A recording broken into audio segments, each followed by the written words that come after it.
சென்னை அடையாறில் தமிழ் மாநில காங்கிரசின் தொண்டரணி நிர்வாகிகள் கூட்டம் நடைபெற்றது. அதனைத் தொடர்ந்து அக்கட்சித் தலைவர் ஜி.கே. வாசன் செய்தியாளர்களை சந்தித்து வருகிறார். நேரில் பார்க்கலாம்.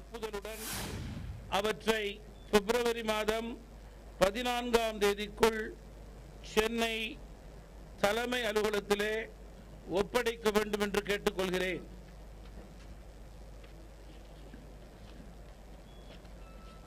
தமிழ் மாநில காங்கிரஸ் கட்சி தொடர்ந்து என்னுடைய சுற்றுப்பயணத்தின் மூலம் தேர்தலுக்கு தன்னை தயார் செய்து கொண்டிருக்கிறது. என்னுடைய சுற்றுப்பயணத்திலே தொடர்ந்து மாவட்டம், நகரம், வட்டாரம், கிராமம், குக்கிராமம் என்ற அனைத்து பகுதிகளுக்கும் செல்லக்கூடிய வாய்ப்பை பெற்றிருக்கிறேன். அங்கே உள்ள பொதுமக்கள், தொண்டர்களை சந்தித்து இயக்கத்திற்கு வலு சேர்க்கும் பணியை தொடர்ந்து நான் செய்து கொண்டிருக்கிறேன். தேர்தல் நெருங்கிக் கொண்டிருக்கின்ற நேரம் என்பதால் நான் ஏற்கனவே சொன்னது போல கூட்டணி குறித்து அதிகாரப்பூர்வமான அறிவிப்பு என்பது என்னுடைய சுற்றுப்பயணத்துடைய இறுதியில் இருக்கும். இருப்பினும் தேர்தலுக்கான ஆயத்த பணிகளுக்கு தயாராகும் வேளையிலே தமிழ் மாநில காங்கிரஸ் கட்சி தன்னுடைய பணிகளை தொடங்கி இருக்கிறது என்பதை கூறிக்கொள்கிறேன்.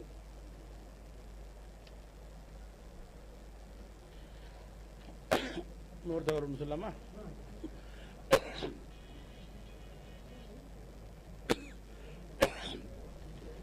தமிழகத்தில் ஆரம்ப சுகாதார நிலையங்கள் மற்றும் அரசு மருத்துவமனைகளில் பணிபுரியும் துப்புரவு தொழிலாளர்கள், பணியாளர்கள் மற்றும் பாதுகாவலர்கள் தங்களுக்கு ஊதிய உயர்வு வழங்க வேண்டும், பணி நிரந்தரம் செய்திட வேண்டும் என்ற நியாயமான கோரிக்கைகளை வைத்திருக்கிறார்கள். தமிழக அரசு இதை நிறைவேற்ற வேண்டும் என்று தொடர்ந்து கோரிக்கை வைத்திருக்கிறார்கள், போராடி வருகின்றனர். மருத்துவமனைகளிலே பணிபுரியும் பணியாளர்களுடைய சேவை என்பது புனித பணியாக அமையப்பெற்றிருக்கிறது. அவர்களது சேவை மிகவும் அவசியமான, முக்கியமான ஒன்றாக கருதப்படுகிறது. எனவே அரசு மருத்துவமனை பணியாளர்களின் கோரிக்கைகளை தமிழக அரசு நிறைவேற்றிட வேண்டும் என்று தமிழ் மாநில காங்கிரஸ் கட்சியின் சார்பிலே கேட்டுக்கொள்ள விரும்புகிறேன்.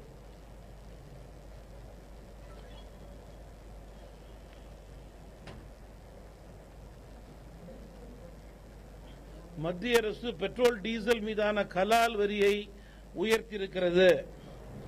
இந்த ஒரே மாதத்தில் மட்டும் 3 முறை கலால் வரியை உயர்த்தியிருப்பதால் மத்திய அரசுக்கு வருவாய் வேண்டுமானால் அதிகமாக கிடைக்கலாம்.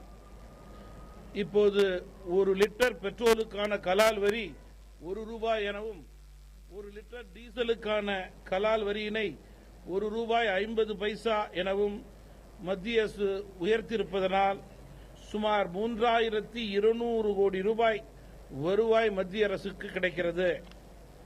ஆனால் சர்வதேச சந்தையிலே கச்சா எண்ணெய் விலை பெரிதும் வீழ்ச்சி அடைந்திருக்கிறது. அதற்கேற்றவாறு டீசல் விலையை மத்திய அரசு பெட்ரோல் விலையும் குறைப்பது கிடையாது.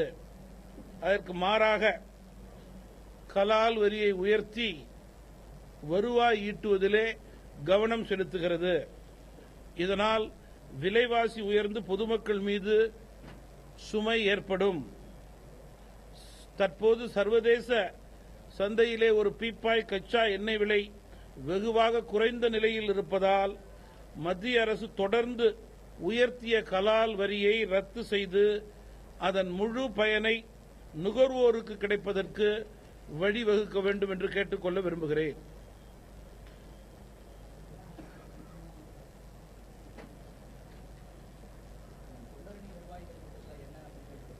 நீங்க பொதுவா எல்லா அணியினுடைய பணிகளும் தேர்தலுக்கு மிக முக்கியமான ஒன்று, அவசியமான ஒன்று. தேர்தலுக்காக இயக்கம் தன்னை முழுமையாக தயார் செய்து கொண்டிருக்கின்ற வேளையிலே தொண்டரணியுடைய பணி மிக அவசியம் என்பது எங்களுடைய கருத்து. எனவேதான் தொண்டரணியுடைய மாவட்ட தலைவர்கள், மாநில நிர்வாகிகள் எல்லாம் இன்றைக்கு ஒரு சேர சென்னைக்கு வந்து ஒரு கூட்டம் நடத்துகிறார்கள். இந்த கூட்டத்திலே தேர்தலில் நடக்கும் கூட்டங்கள் கட்டுப்பாடோடு இருக்க வேண்டும். தேர்தல் பணிகளிலே அவர்கள் வாக்காளர்களுக்கு உதவியாக இருக்க வேண்டும். தேர்தலிலே முதலுதவி செய்யக்கூடிய தொண்டர்களாக மக்களுக்கு அவர்கள் இருக்க வேண்டும். அதே நேரத்திலே தங்களுடைய தொண்டினால் பணியினால் அவர்கள் உயர்ந்திருக்கிறார்கள். குறிப்பாக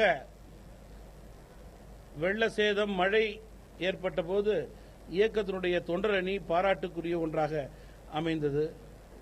அதற்காக இன்றைக்கு நாங்கள் அவர்களுக்கு எங்களுடைய நன்றியை தெரிவித்துக் கொள்கிறோம். மேலும் இது போன்ற நல்ல பணியை அவர்கள் தொடர வேண்டும், சிறக்க வேண்டும், வளர வேண்டும் என்பதுதான் எங்களுடைய எண்ணம். குறிப்பாக தேர்தல் களம் நெருங்கும் போது தேர்தல் களத்திலே அவர்களுடைய பணி சிறப்பாக இயக்கத்திற்கு இருக்க வேண்டும். அதன் அடிப்படையே இயக்கத்துக்கு பலம் சேர்க்க வேண்டும்.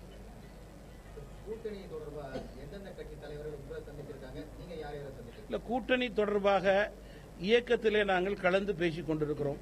என்னுடைய சுற்றுப்பயணத்தின் வாயிலாக ஒருபுறம் பொதுமக்கள், மறுபுறம் தொண்டர்கள், மாவட்டத்தில் உள்ள மூத்த முன்னணி தலைவர்கள் சந்தித்து நான் பேசி அவருடைய எண்ணங்களை உள்வாங்கிக் கொண்டிருக்கிறேன். எனவே என்னுடைய சுற்றுப்பயணம் முடிந்ததுமே கூட்டணி குறித்து அறிவிக்கப்படும் என்று நான் தெரிவித்திருக்கிறேன். மாத இறுதி வரை என்னுடைய சுற்றுப்பயணம் இருக்கிறது.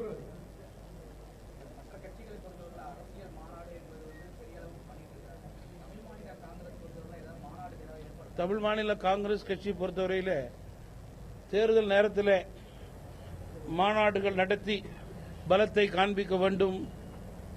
அதை மக்களிடம் எடுத்துச் சென்றால் இயக்கத்தினுடைய பலம் தெரியும் என்று நாங்கள் முழுமையாக ஏற்றுக்கொள்ளவில்லை. அதற்கு நேர்மாறாக தொடர்ந்து நேரடியாக கிராம ரீதியாக, குக்கிராம ரீதியாக நான் மக்களை சந்தித்துக் கொண்டிருக்கிறேன். இதுவரையில் சுமார் அப்ராக்சிமேட்ல தான் சொல்ல முடியும் 137 தொகுதிகளுக்கு சென்றிருக்கிறேன். நடுவில் ஒரு 20 நாள் மழை வெள்ளத்தால் செல்ல முடியாத சூழல். இன்னொரு 25-30 தொகுதியாவது கம்ப்ளீட் பண்ணுவேன் நினைக்கிறேன். அட்லீஸ்ட் ஐ ஷுட் கம்ப்ளீட் 150+ சுற்றுப்பயணம் முடிகிற வரைக்கும். அதனால நேரடியாக மக்களை சந்திக்கிறோம். இடையிடையே நிறைய கூட்டங்கள் நடைபெற்றுக் கொண்டிருக்கிறது. 4 நாட்களுக்கு முன்பு கூட தூத்துக்குடியில மிகப்பெரிய கூட்டம், தருமபுரியில 29ஆம் தேதி கூட்டம் நடைபெற்றது, 11ஆம் தேதி உங்களுக்கு புதுக்கோட்டையிலே கூட்டம் நடைபெறுகிறது, அதற்கு பிறகு பெரம்பலூருடைய கூட்டம் நடைபெற இருக்கிறது, ஷோலிங்கூர் அல்லது ஆம்பூருடைய கூட்டம் நடைபெற இருக்கிறது. இந்த மாதத்தில் தொடர்ந்து அதேபோல இயக்கத்தினுடைய தொழிலாளர் அணியுடைய கூட்டம் நடைபெறும்.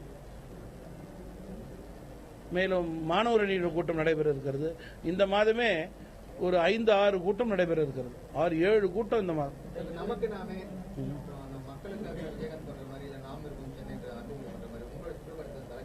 மக்களை நோக்கி மக்கள் தளபதி என்று முதல் நாளே பத்திரிகை நண்பர்களை அழைத்து பேசி என்னுடைய சுற்றுப்பயணத்தை தொடங்கி 125 சட்டமன்ற உறுப்பினர்கள் சட்டமன்ற தொகுதிகளை தாண்டி இருக்கிறேன். எல்லா பகுதிகளிலும் அந்தந்த மாவட்டத்திலே பத்திரிகை நண்பர்கள் அதை பற்றி எழுதிக் கொண்டிருக்கிறீர்கள். அதில் மாற்று கருத்து இருக்க முடியாது. மக்கள் குறை நிறைகளை சொல்லுவாங்க. பொதுவாக யாருக்கு இந்த மாதிரி போனாலும் சொல்லுவாங்க. அது மாதிரி உங்ககிட்ட சொன்ன